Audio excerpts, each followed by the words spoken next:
Mahilig mangolekta ng kakaibang mga gamit si Mia. Isang araw, nahalungkat ni Mia sa lumang baon ng kanyang lola, ang sombrero. Nakwagtuwa niya na makatagpo siya ng sombrero. Humarap si Mia sa salamin para sukatin ang sombrero. Sinubukan niya isuot ito sa iba't ibang paraan, ngunit naisip niya bakit parang may kulang. Bakit parang may kulang? Lumabas ng kanilang bahay si Mia at nagtungo sa tindahan ni Manang Sol. Magandang umaga po, Manang Sol. Maganda po bang aking sombrero? Oo, Mia, pero mas maganda lalagyan pa natin ang alas na.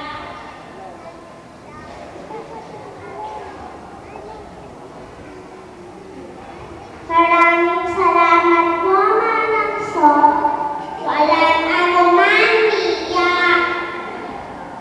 At naglakad si Mia na naglakad, lakad ng lakad hanggang sa nakarating sa tindahan ng panaderia. Mang Rico, maganda po bang aking sombrero? Oo, Mia, mas maganda.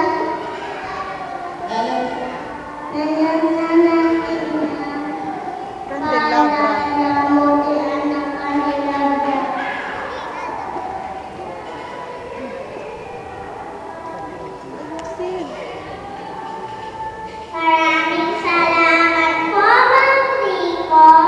Ano man, Mia. At naglakad si Mia na naglakad,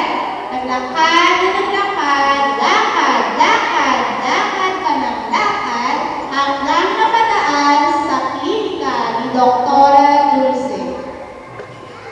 Doktora Dulce, maganda po bang aking sombrero? Oo, Mia, pero mas maganda kung lalagyan pa natin ng mga fruit.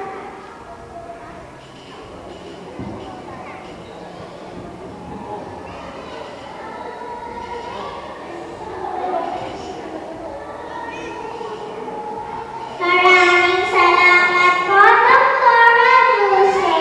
Walang anuman, Mia. At naglakad si Mia, lakad, hanggang nakarating sa istasyon ng Bombero. Si Jimboy ayaw lumapit. Mga Ador, maganda po bang aking sombrero? Oo, Mia, pero mas maganda lalagyan natin ng aquarium.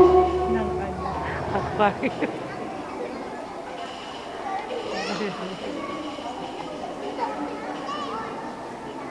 Ang lalaki naman po.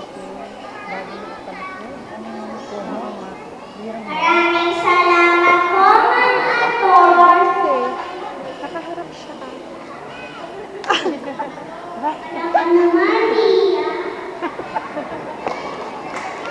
Wala yan. At naglakad si Mia na naglakad, hanggang sa Nagalit nakarating